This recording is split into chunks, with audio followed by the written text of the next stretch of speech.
शब्द बंधन काटता है राम नाम। बांधा मोक जके जन जासी, जारे नाव उदय हो घट में बौरन भवजल आसी। ये सिद्धांत है। नियंचर जागृत हो गया तो आप दोबारा मनुष्य शरीर धारण करोगे अगर मोक्ष में नहीं जाओगे तो। और वो भी इसलिए कि आगे की जो यात्रा तुम्हारी रुकी हुई है उस यात्रा पर आगे बढ़ने के लिए। कुदरत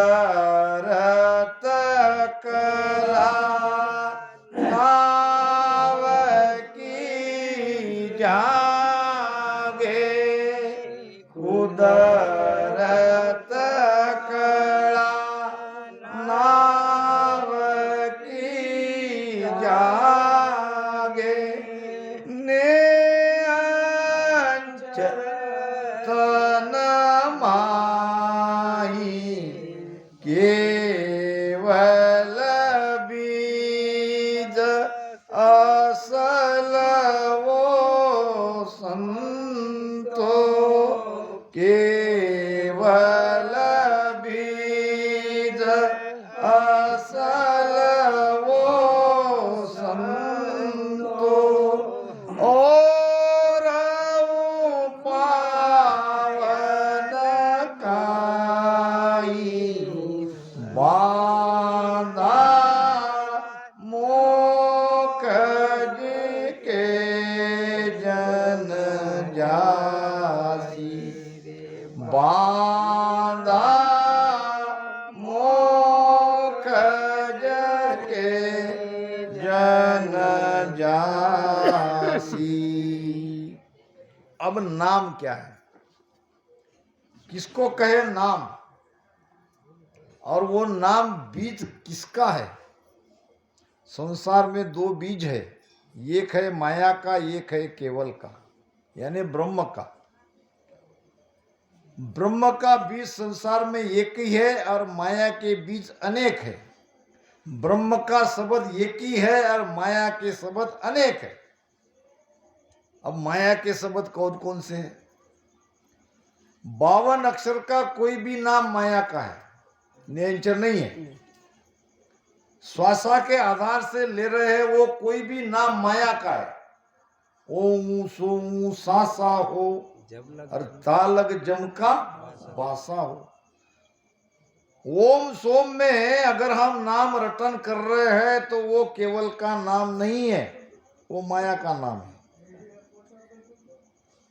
फिर ओम सोम, फिर 52 अक्षर का शब्द, फिर नाद यानी ध्वनि, फिर अनाहत यानी अपार ध्वनि, ये सब माया है।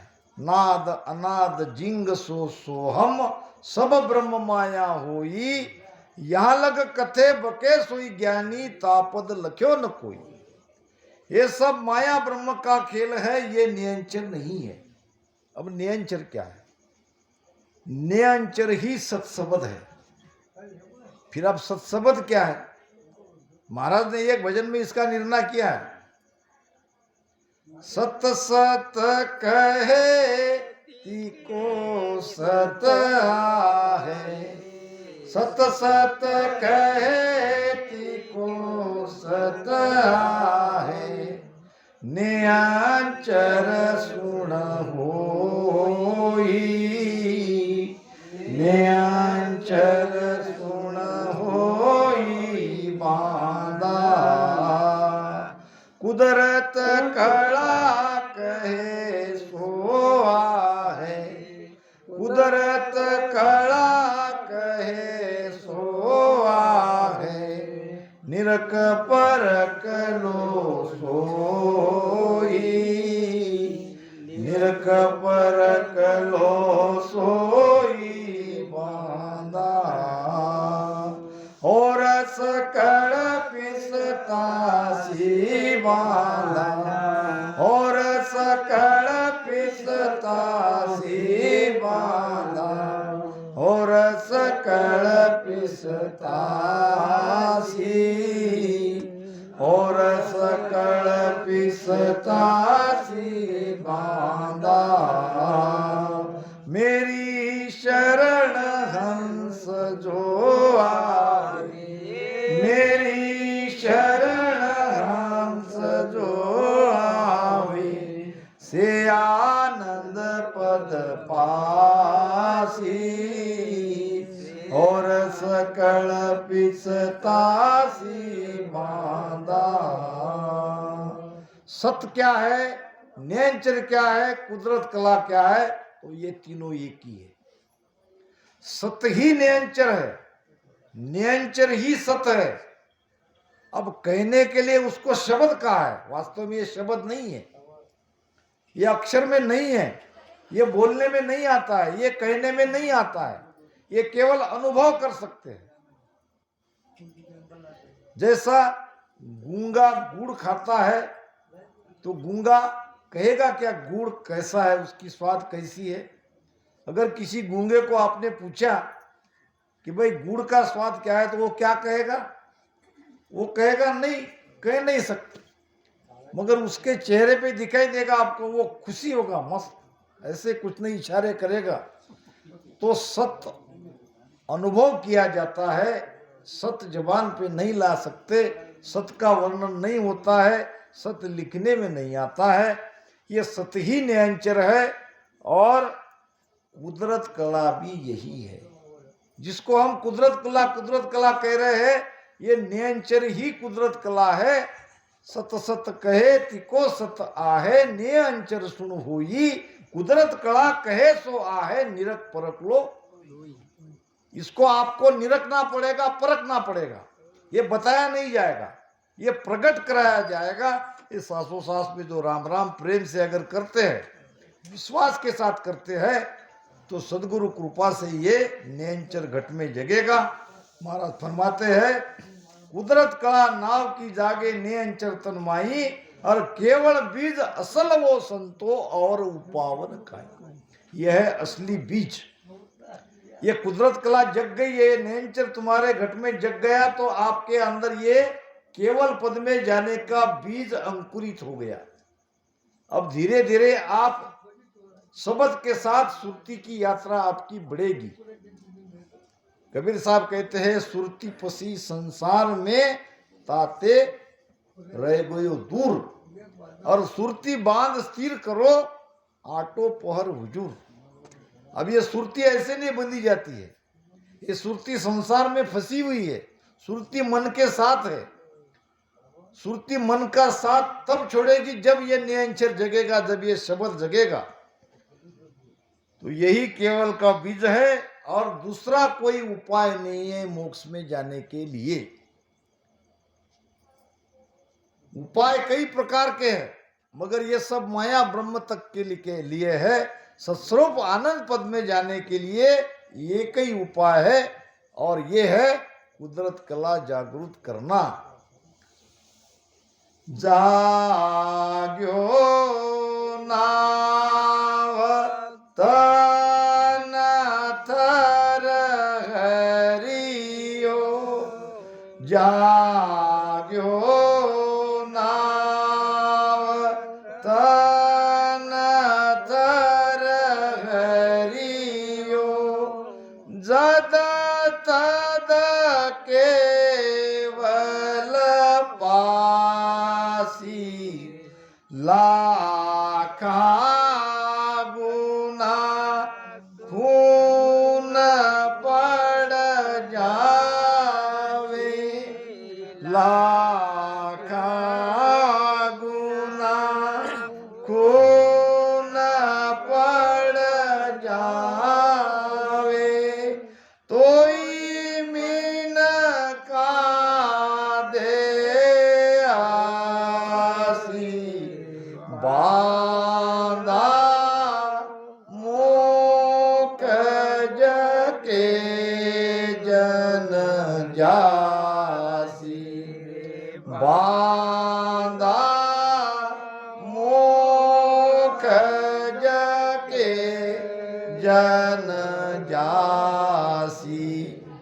परत दर परत महाराज ज्ञान को खोल रहे हैं, एक एक चीज आपके सामने रख रहे हैं, वो भी खुली प्रकट, कोई आड़ अटकाव नहीं है, कोई छुपाना नहीं है, सीधी बात है, सीधा ज्ञान है, सत्य ज्ञान है।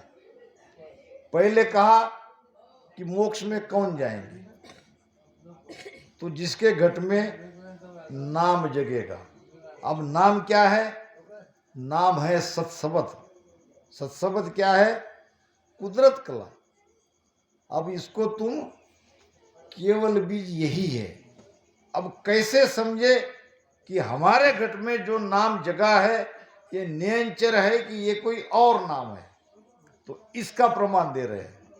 अगर ये बात हो रही है तो आपके अंदर ये नियंचर जगा है। क्या होना चाहिए? जाग्यो नाव तन थर हरियो, शरीर धूजना चाहिए। ये जो 3.5 करोड़ रोमावली है ये एकदम खड़ी हो जाती है। किसी किसी का जोर जोर से धुसता है, किसी किसी का कम धुसता है, मगर ये रोम रोम में ये शब्द की अनुभूति होती है। द्वादश कवला दर से मोनी, 14 चमके बीज, राम राम 14 चमके बीज, रोम रोम में दीपक जुड़िया, रोम रोम में दीपक जुड़िया, ऐसी है कुदरत चीज, ऐसी है कुदरत चीज। ये है कुदरत कला। द्वादश कवला दर से मोने। अब ये द्वादश कवला यहां अर्थ करने में ऐसा कर देते हैं, एक एक चीज को समझो, ज्ञान को पकड़ो, आप ज्ञानी हो। मुझे तो यहाँ बहुत अच्छा लगता है कि यहाँ बहुत सारे इस केवल ज्ञान को समझने वाले रामसनी है। हमारे संत मोहनदास जी महाराज कहते थे, मैं यूपी गया, राजस्थान, यूपी के महाराज हमारे सामने बैठे ही है, राजस्थान गया, दुनिया के चारों तरफ गया, मगर जो आनंद महाराष्ट्र में आता है वो और कहीं नहीं आता, क्योंकि महाराष्ट्र में ज्ञान समझते हैं, ज्ञान पर चर्चा होती है। आप यूं ही नहीं बैठे हैं, हर एक चीज को आप समझ रहे हैं। और उसमें भी मैं कहूँगा महाराष्ट्र में तो सब जगह ये बात है, विशेष लोगांव महागांव में इस ज्ञान को समझने वाले ज्यादा है। नहीं तो उब जाते, चले जाते, केवल ज्ञान में बैठते नहीं है लोग, बहुत कम रहते। मगर यहाँ देखते हैं कि बिल्कुल बराबर सब बैठे हैं, तो ये बहुत अच्छी बात है। तो अब शरीर कैसे घुसता है?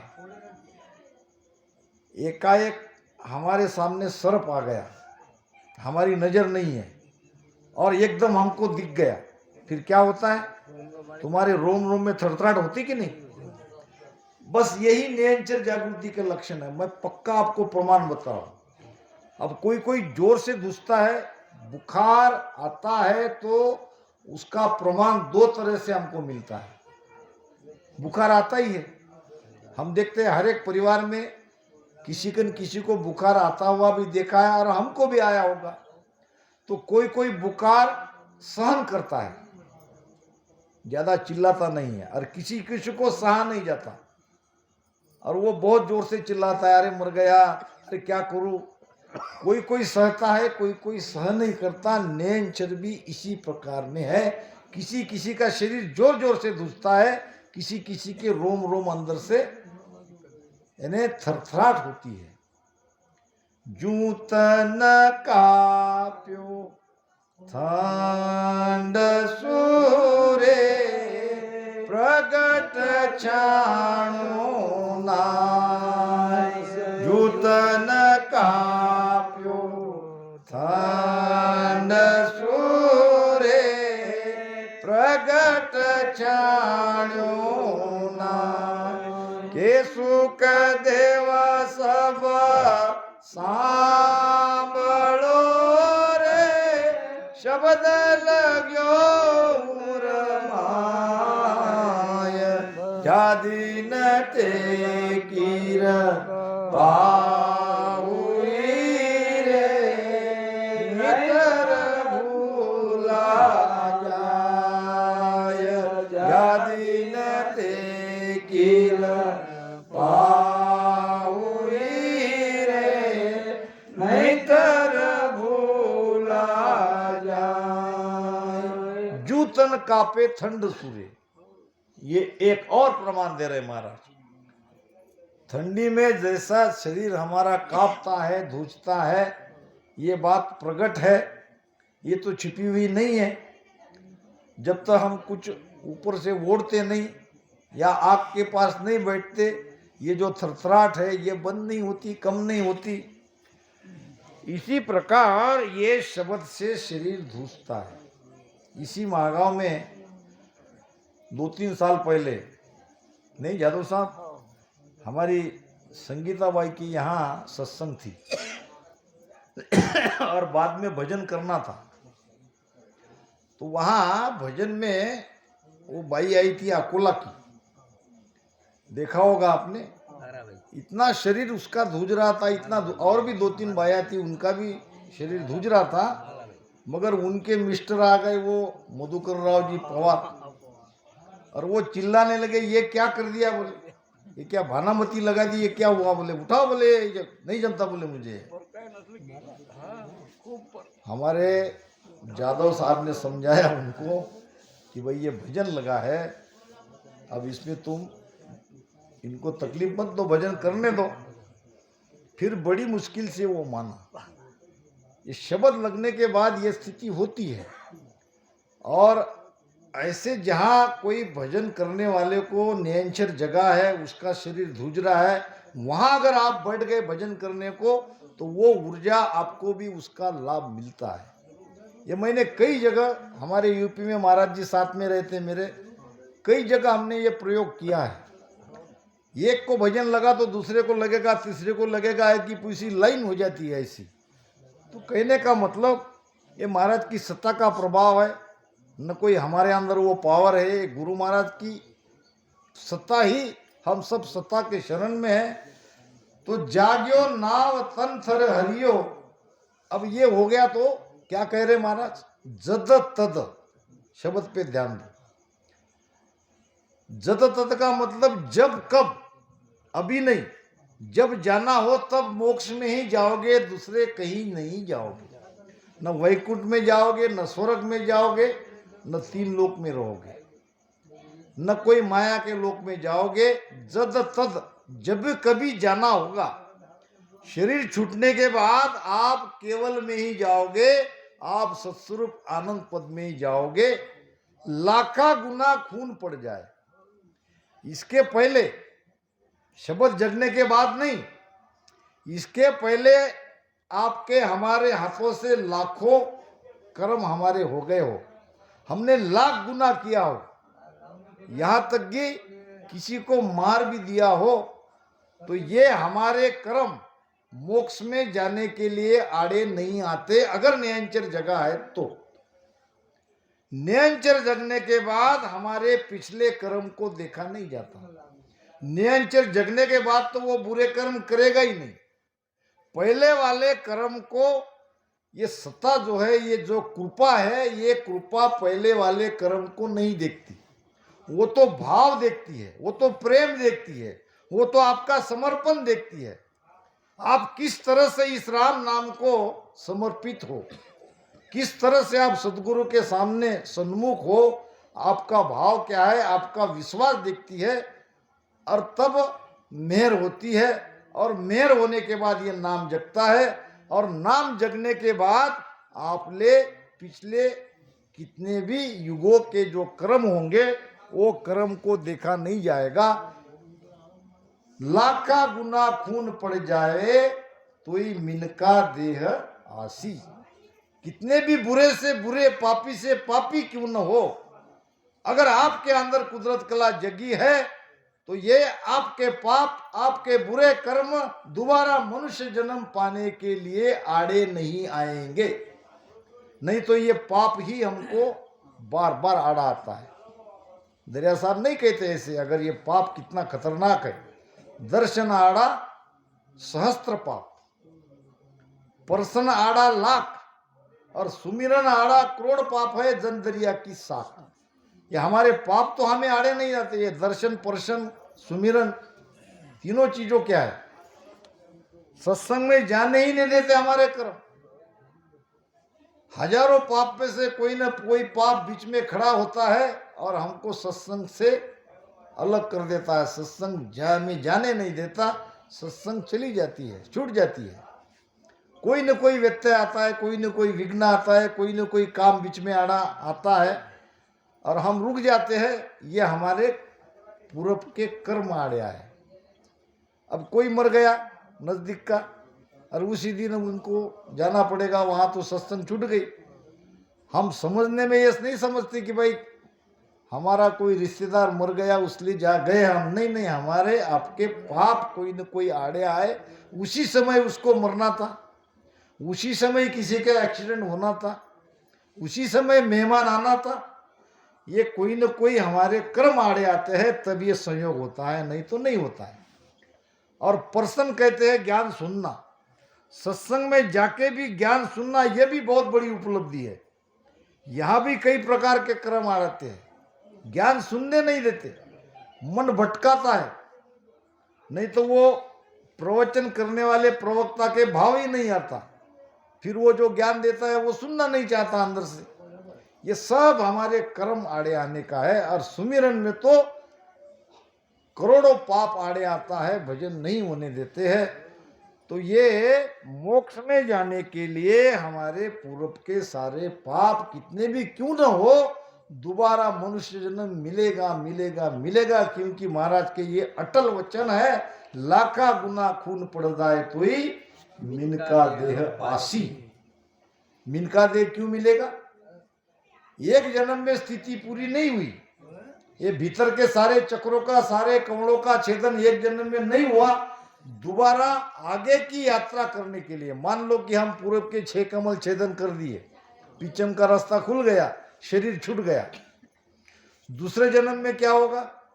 भजन तो राम राम ऐसे ही करोगे, मगर शब्द सुरती जाके टिकेगी ये पश्चिम के रास्ते में, जहां तक थी पहले, वहां से उठाएगा, अब वहां से आगे जाएगी। वहां से उठाएगा। अब मान लो वहां मेरू तक गए और शरीर छूट गया, चिंता नहीं, जात जात आनंद पद जासी, आगे पीछे सोई, और मिन का देह बिन और देहना, वो हंस धरे न कोई।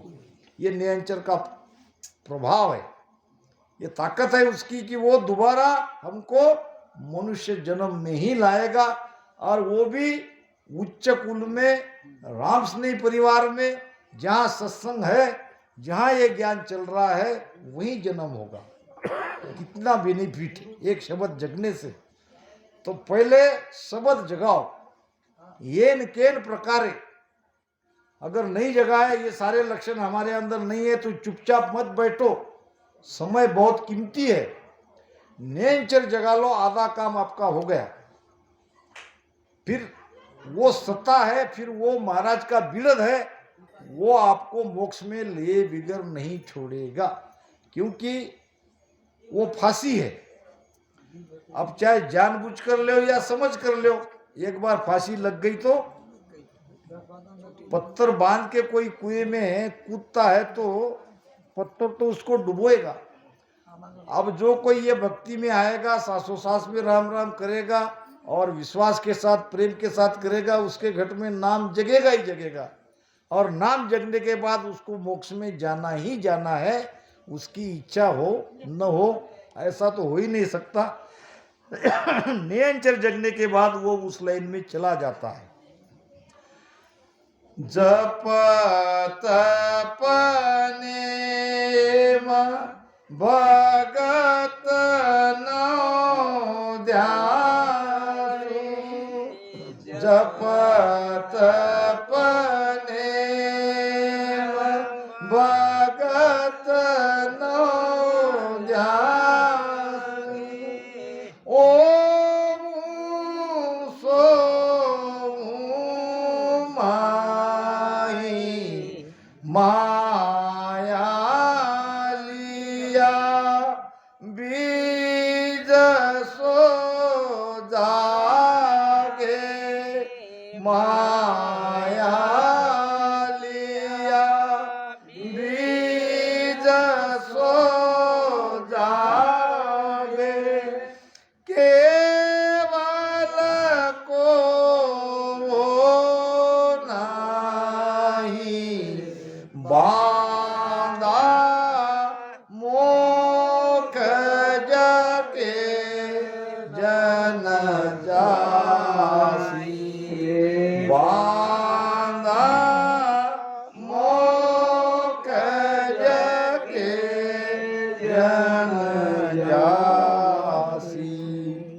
अब केवल की भक्ति और बाकी भक्ति की तुलना महाराज कर रहे हैं।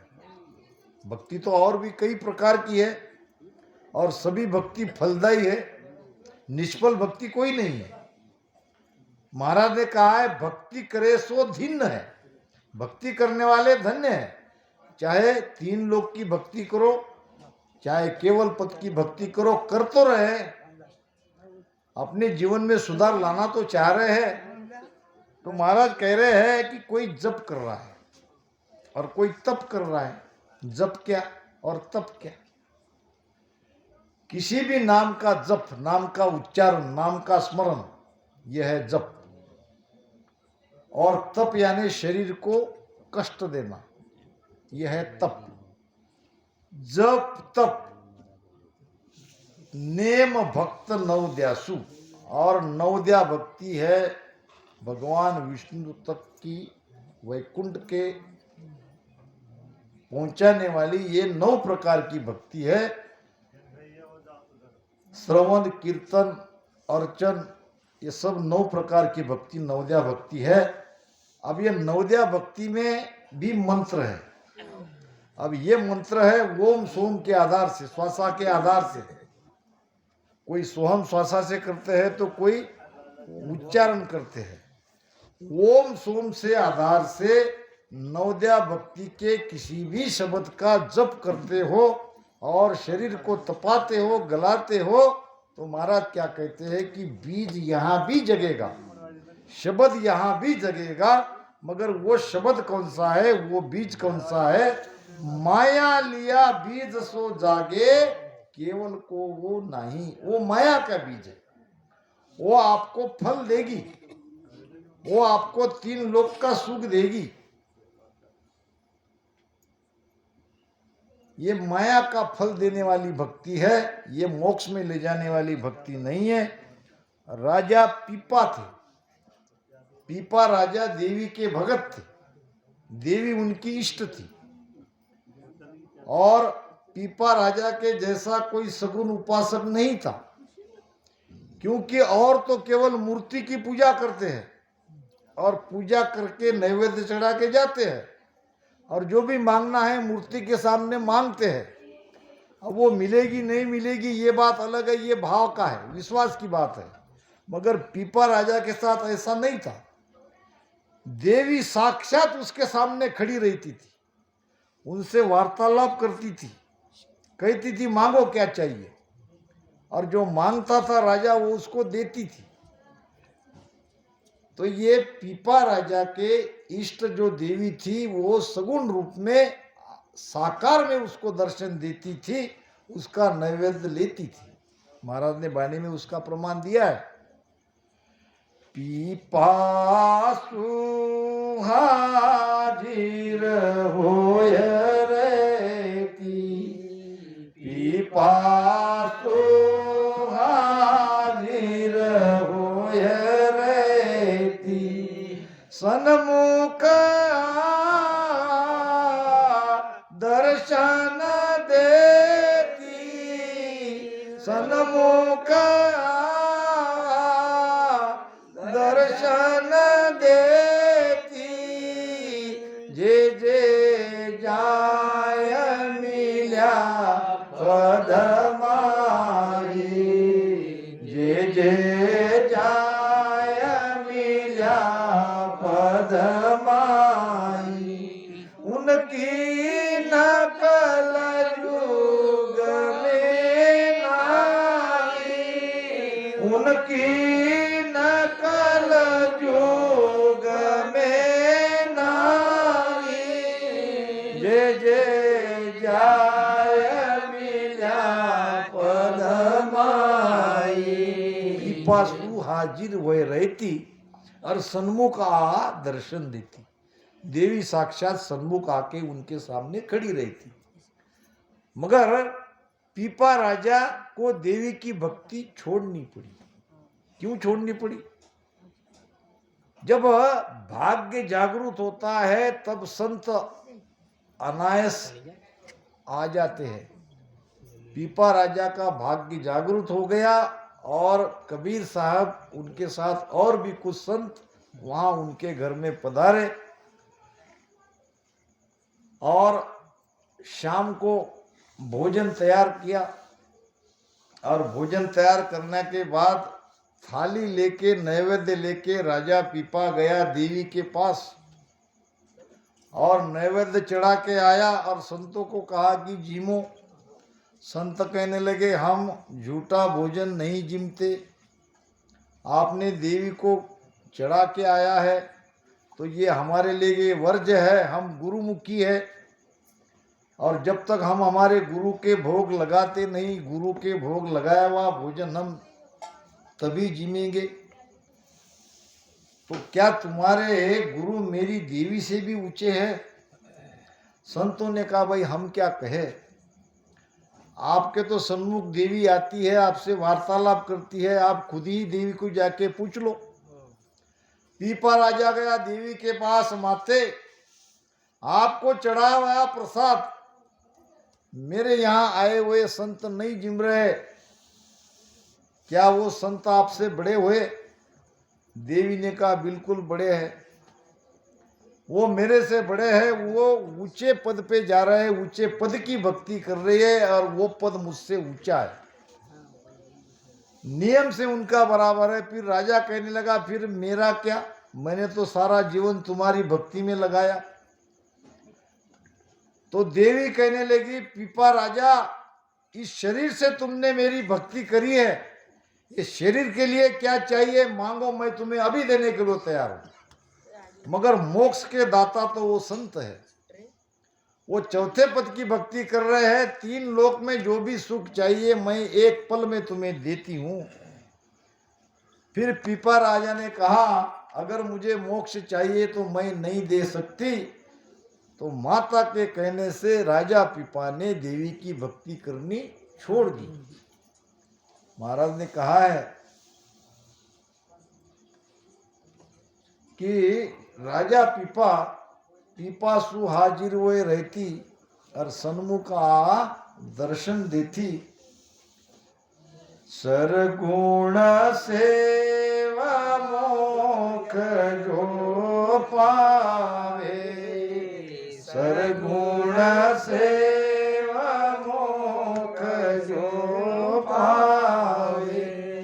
पीपा चाड़ राम क्यों ध्यावे, पीपा चाड़ राम क्यों ध्यावे।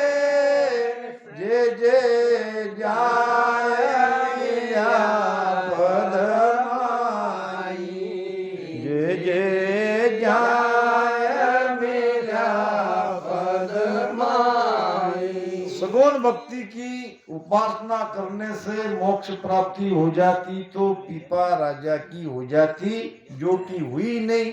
पीपा राजा ने सगुण भक्ति करना छोड़ दिया और केवली संत के शरण में आए।